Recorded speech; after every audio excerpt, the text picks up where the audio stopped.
السلام علیکم every one, تو کیسے ہیں آپ سب لوگ؟ امید ہے خیریت سے ہوں گے۔ آج ہم لوگ پے بیک کے ایپیسوڈ 3 کی اردو ٹرانسلیشن کریں گے۔ کبھی کبھی ہماری زندگی میں ایک ایسے راز آتے ہیں، ایسے رازوں کے ساتھ سامنا ہوتا ہے جو صرف حقیقت نہیں بدلتے بلکہ ہماری پوری کی پوری سوچ ہی بدل ڈالتے ہیں۔ ہماری لائف اچھی گزری ہوتی ہے لیکن اچانک سے ہماری جو زندگی ہوتی ہے وہ اس سے بدل جاتی ہے کہ ہمیں خود ہی پتہ نہیں چلتا کیا ہو رہا ہے۔ اور پے بیک ایپیسوڈ 3 میں بھی کچھ ایسا ہی ہوا ہے۔ پچھلے ایپیسوڈ میں سن اپنے بھائی کے قاتلوں تک پہنچنے کے لیے ڈریم انٹرٹینمنٹ میں داخلہ لیتا ہے۔ ہم نے پچھلے ایپیسوڈ میں دیکھا تھا اس کا صرف ایک ہی مقصد تھا کہ وہ جو بینک ہے، جو اس کا بوائے فرینڈ ہے، اس سے بدلہ کیسے لے، لیکن اسے اندازہ نہیں تھا کہ اس راستے میں ایک ایسی حقیقت کے ساتھ اس کا سامنا ہونے والا ہے جو اس کے دل و دماغ کو ہلا کے رکھ دے گی۔ سن ایک اچھا لڑکا تھا لیکن چھوٹی عمر میں، چھوٹی ایج میں اس کے ساتھ ایسا کچھ ہو جانا، اس کے بھائی کا قتل کر دینا کسی نے، اور اس کی ماں کو کینسر تھا، اور جو بوائے فرینڈ جس پہ وہ اپنی پوری زندگی میں سب سے زیادہ بھروسہ کرتا تھا وہی اس کی ساری زندگی کی جمع پونجی لوٹ کے لے گیا۔ اس کو اتنی چھوٹی سی عمر میں اتنے سارے دھچکے لگے تو اس سے یہ سنبھل نہیں پا رہا تھا۔ تو چلے بغیر کسی دیر کے شروع کرتے ہیں آج کی پوری کہانی۔ ایپیسوڈ 3۔ ایپیسوڈ کا آغاز ایک پرانی یاد سے ہوتا ہے۔ سن کو وہ دن یاد آتا ہے کہ جب اس کی پوری دنیا بکھر چکی تھی۔ بھائی کی موت نے اس سے جینے کی وجہ چھین لی تھی اور ہر طرف صرف مایوسی تھی۔ انہی لمحوں میں ایک عجیب سا شخص جو خرگوش کے ماسکوٹ کا لباس خرگوش کے کپڑے پہن کے اور لباس پہنتے ہوئے آنا اس کے سامنے آیا۔ آج تک اس چہرے کو نہیں بھولا کیونکہ جے آج تک اس کا چہرہ نہیں بھولا۔ جس شخص نے اس کی ایک اجنبی شخص نے اس کی ایسی حالات میں مدد کی جب وہ بکھر چکا تھا، اور جب گنڈے اس کو گھیر کے کھڑے ہوئے تھے تو وہ حالات نہیں بھولا تھا، اور وہ آج تک اس شخص کو یاد رکھ رہا ہے جبکہ 5 سال ہو چکے تھے۔ جے نے سوچا نہیں تھا کہ برسوں بعد اس شخص کی حقیقت اس کے سامنے آئے گی جس کو وہ 5 سال سے ڈھونڈ رہا ہے۔ وہ اس کے سامنے اچانک سے آ جائے گا جبکہ وہ اس کے سامنے ہی ہوگا لیکن اس کو پتہ نہیں چل رہا ہوگا۔ موجودہ وقت میں واپس آتی ہے کیونکہ جے سوچ رہا ہوتا ہے سارا کچھ، اور پھر اچانک سے وہ اس اپنی جو یاد سے وہ ٹھیک ہو جاتا ہے، وہ موجودہ وقت میں آ جاتا ہے، اور اچانک سے جے کو ایک ایسا راز پتہ چلتا ہے جو پورا منظر بدل کے رکھ دیتا ہے۔ وہ ریبٹ مسکوت وہی تھا جو جے کے سامنے، جے جس میں اتنا انٹرسٹڈ تھا، سن ہی اس ریبٹ جو ریبٹ کا مسکوت تھا اسی میں ہی سن تھا۔ کتنا بڑا راز ہے یہ، کتنی بڑی ایکسائٹمنٹ ہے کہ جس سے جے اتنی محبت کر رہا تھا، جس میں اتنا انٹرسٹڈ ہو رہا تھا، اور آخرکار وہی وہ شخص نکلے جسے جے 5 سال سے ڈھونڈ رہا ہے۔ یہ دیکھ کے وہ کچھ لمحے تک خاموش ہو جاتا ہے، وہ سوچوں میں گم ہو جاتا ہے کہ جس شخص کو وہ 5 سال سے ڈھونڈ رہا ہوتا ہے، جس شخص کے لیے وہ ہر چیز ہر جگہ ہر انسان سے پوچھ رہا ہوتا ہے، اور وہ شخص اس کے سامنے ہوتا ہے۔ جے کہتا ہے کہ اگر سن وہی شخص ہے جس نے میری کچھ 5 سال پہلے ہیلپ کی تھی، مدد کی تھی، مجھے اس گینگسٹر گنڈوں سے بچایا تھا، تو یہ اتنا سخت لہجہ اور اتنا سخت کیوں ہو چکا ہے، اتنا غصے والا اس کا لہجہ کیوں ہو چکا ہے، یہ بے رحم کیوں ہو چکا ہے؟ یہ سوال صرف جے کے لیے نہیں بلکہ ناظرین، وہ دیکھنے والے جو ان کو دیکھتے ہوتے ہیں ان کے لیے بھی بہت زیادہ حیران کن تھا، شوکڈ والا لمحہ تھا جب انہیں پتہ چلا کہ وہ جس کو جے ڈھونڈ رہا ہے اور جس انسان نے جے کی مدد کی تھی، انہیں گنڈوں سے بچایا تھا، اور پھر بعد میں ان کے درمیان ایک بہت اچھا تعلق بنا تھا، تو وہ انسان وہی ہے جو جے کے ساتھ رہتا تھا، جے جس میں انٹرسٹڈ تھا بہت زیادہ، وہی انسان تھا۔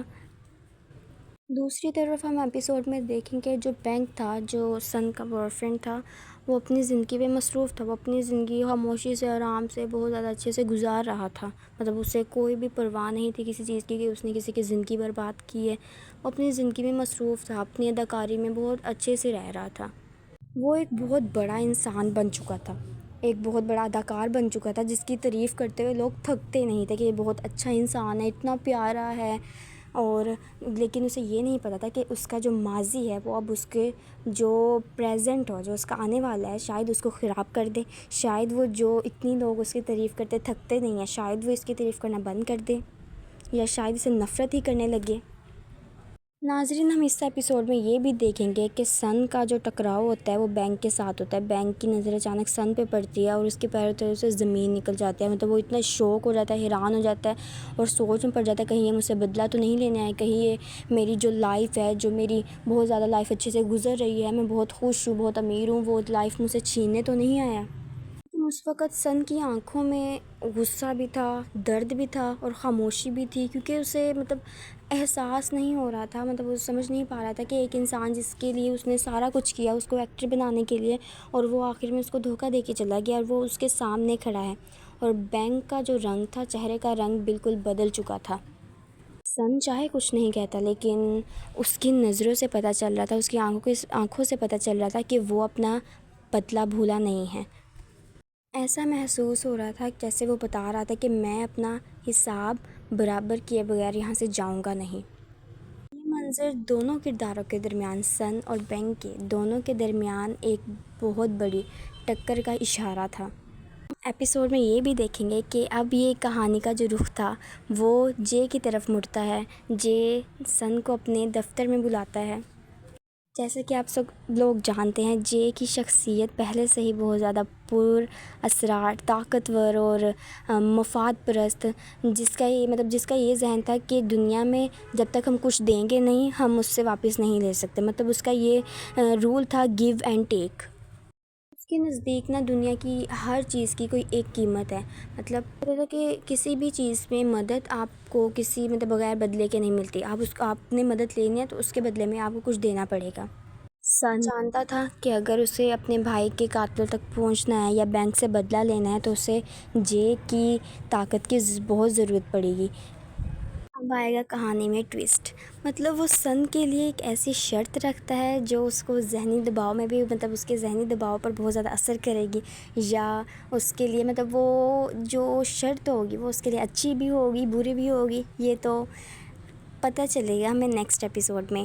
لیکن اب سن بہت زیادہ مشکل میں تھا۔ ایک طرف اس کے بھائی کے قاتلوں کا پتہ لگوانا تھا اور دوسری طرف اسے جے نے جو رکھی ہوئی تھی شرط، اس کو اگر وہ قبول کر لیتا، اس کو وہ مان لیتا تو وہ فیصلہ اس کی پوری زندگی بدل کے رکھ دیتا۔ اور اس ایپیسوڈ کے آخر میں ہم دیکھیں گے کہ اس میں سن جانتا ہے کہ اس کی واپسی کا راستہ اب ختم ہو چکا ہے۔ وہ ڈریم انٹرٹینمنٹ کے اندر آ گیا، اب اس کے واپس جانے کا کوئی بھی ارادہ نہیں ہے، کیونکہ وہ جانتا ہوتا ہے کہ اگر اسے اپنے بھائی کے قاتل کا بدلہ لینا ہے اور بینک سے اپنا حساب برابر کرنا ہے تو اسے اب اگلا قدم بہت زیادہ سوچ سمجھ کے رکھنا پڑے گا۔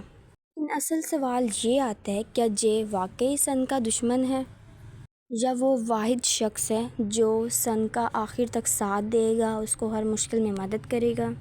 سب سے اہم، بینک کس راز کو چھپا رہا ہے؟ ایسا کون سا راز ہے وہ چھپانا چاہتا ہے سن سے؟ ان تمام سوالات کے جواب جاننے کے لیے آپ کو نیکسٹ ایپیسوڈ دیکھنی پڑے گی۔ اگر آپ کو ویڈیو پسند ہے تو لائک کیجیے گا اور سبسکرائب بھی کیجیے گا، اور نیکسٹ ویڈیو آپ تک پہنچے سب سے پہلے تو بیل آئیکن کا بٹن ضرور دبائیے گا۔ ملتے ہیں اگلی ایپیسوڈ میں۔ اللہ حافظ۔